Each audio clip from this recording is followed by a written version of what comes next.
How's everyone doing? People, to quote the late, great Bernie Mac, I did not come here for any foolishness. I did not ride all the way from DC on coach for that type of a pathetic response. We are dealing with climate change. What else did Deb just terrified us? Climate change, we said wars. Yeah, we have the rising fascism. We have the abomination known as chocolate hummus. We are dealing with a lot. And sometimes the only way to know that you're alive is to be loud. So when I ask you, oh nerds, who follow and study and write on religion, how are you doing? I expect to hear from a live, thriving, excited audience. How are you, oh RNS nerds? All right. As my immigrant mother would say, not bad. I've been here to talk about how to heal America in 11 minutes or less. And I don't know if I'll be able to do anything of that nature. You all are esteemed. You know more than me. So instead, I'll just tell you a story. And we'll take the DeLorean, and by the way, over the next 11 minutes, there'll be a lot of exquisite 80s and 90s pop culture references. If you are Gen Z, I have faith in you.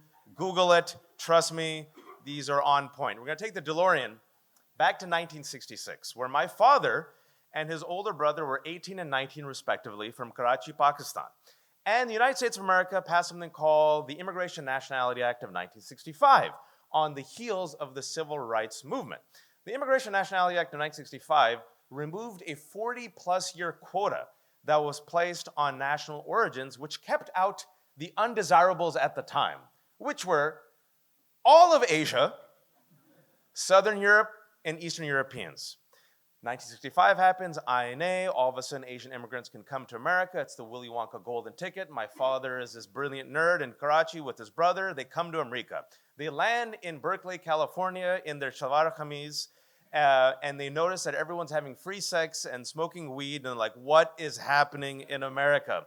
And then I don't know if you've seen photos of your parents from like the late 60s and early 70s where they have like hippie hair, long hair, and bell bottoms.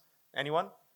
Deeply traumatizing. So they came here all by themselves. My father said at that time, it was so rare, forget Muslim, just to see any South Asian, that if they saw anyone who was brownish looking, they would cross the street and exchange phone numbers just to build a community, all right?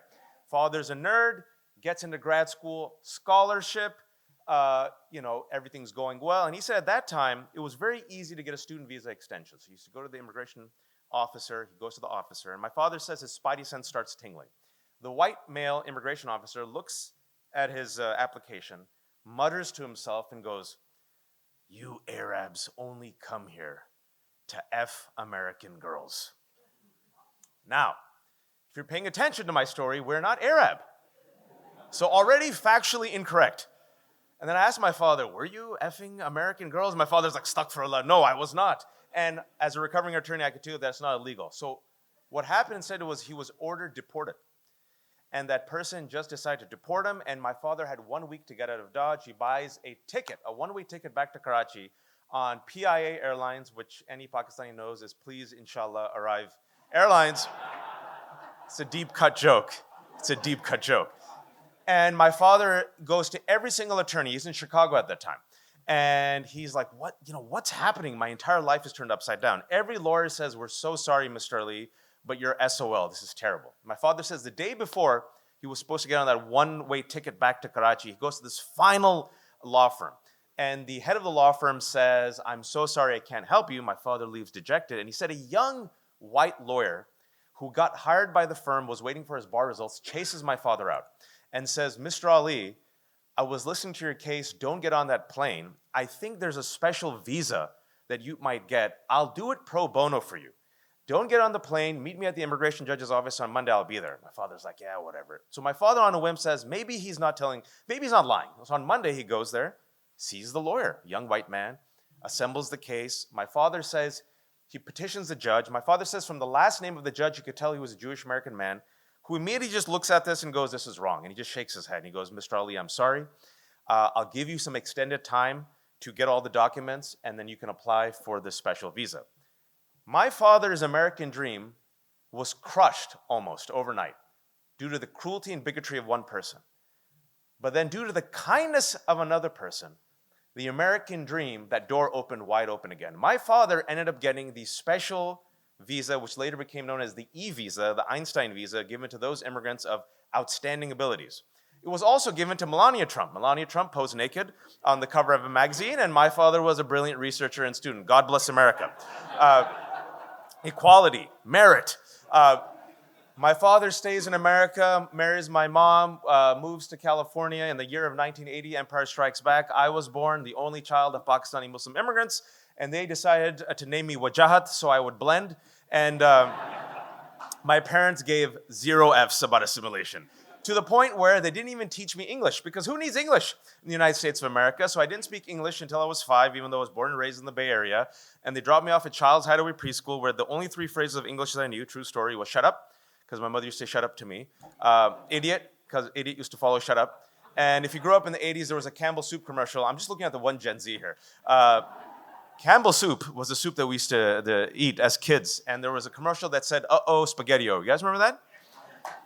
That was a little too enthusiastic, Bob, but all right. Bob's antenna was like, yes. I used to say, uh-oh, pasgettio. So shut up, idiot, uh-oh, pasgettio. I learned English in school for English as second language. When I went to school, and I remember school is the first place where if you are an other, you realize you're not the hero of the American story. And I looked around, and I'm like, there's no other Muslim kids. There's no other brown kids. No one else has lentils on their shirt. And I did not read a book that featured my people as the hero of the story until I went to UC Berkeley. I did not have a teacher who looked like me until I went to UC Berkeley. And so when you're the token, you become the cultural ambassador of all your people. So from the age of 6 to the age of 18, I must have given like 13 TED Talks on topics I was completely unqualified for, because I was the only brown Muslim kid. I talked about, in 5th grade, it was the first Iraq War. And they're like, Wajad, tell us about the Iraq War. I'm like, I'm Pakistani. They're like, just get up and talk. And then in 6th grade, true story, in 6th grade, they're like, Wajad, why do Muslim women wear hijab? I'm like, I'm a boy. They're like, just tell us. But I enjoyed telling our stories, and I was the one conduit of my non-Muslim, non-brown friends, the one person. So when this guy, Donald Trump, started running, and he did the Muslim ban in 2016, some of my high school friends emailed me and said, everything that you were talking about and warning us about has come true. How can I help? Never underestimate the power of telling your story. So we get to UC Berkeley, and I know I have 4 minutes left, but we'll wrap it up. If you are a child of immigrants, you know that there's something called the American Dream, and there's a checklist of success. And in that checklist of success, there's 4 occupations. Anyone want to guess the first one? Doctor. Second one? Engineer. Third one? Dubious business person who somehow makes a lot of money. And 4th one is all of you, failure. Failure, right? Failure. So I was like 9 toes down in failure. I knew I would be a writer. And it's senior year, UC Berkeley, as I was telling Deb, as the kids say, F my life, I joined the Muslim Student Association. And I was a student leader of the Muslim Student Association, not the Indian Student Association. Fork in the road. I should have joined either the Indian Student Association or Muslim Student Association. I chose left. I was so excited to meet Muslims. 9/11 happened. And I'm like, I should have joined the Indian Student Association. And I was 20 years old, and 9/11's tomorrow. And I remember I was sitting there in my apartment, in my pajamas, and we saw the first tower hit. And then you saw the first tower get hit, and you said, maybe there was a malfunction. And then the second tower hit. And that's when you knew. And on the Chiron, you said, Al-Qaeda is responsible. And right there and then, as a student of history, I closed my eyes, and I swear to you, I saw the next 15 years. Because, as Deb said, these are not unprecedented times. Oftentimes, I say in America, there are reboots. The villain just changes. The story's the same. In the past, the villain was the Irish Catholics. Then it was the Eastern European Jew. It was the Italians. The Italians. Operation Wetbacks, have to get rid of the Mexicans. Japanese Americans. Black people, perpetually. Indigenous Americans. LGBTQ, remember the gay marriage scare of 2004? Now it's trans. And Muslims after 9/11.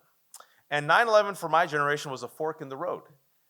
Overnight, despite me being born and raised in America, it didn't matter.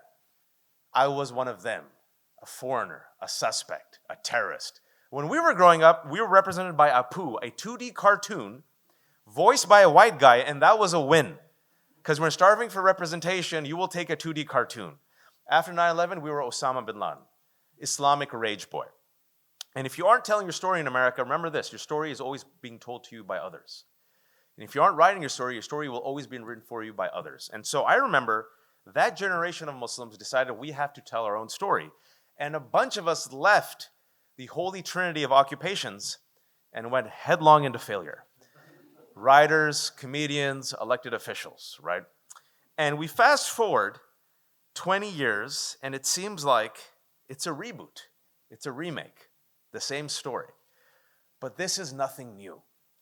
There will always be people in America inspired by bigotry who choose not to see your story, but instead flatten you.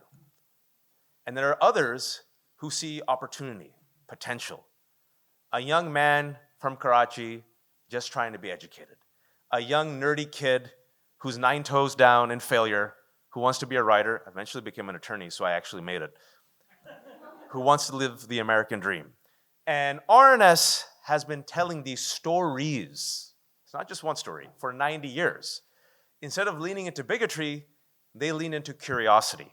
Instead of being ignorant, they were aware. Instead of being heedless, they decided to be intentional. And instead of being cynical, they decided to act. And what they did was they picked up their pen and they told the stories of America. And my hope is, inshallah, I can live long enough that maybe one day my children, I have 3 brown-skinned kids who have trisyllabic names, because if I had to suffer, inshallah, they too can be the co-protagonists of the American narrative.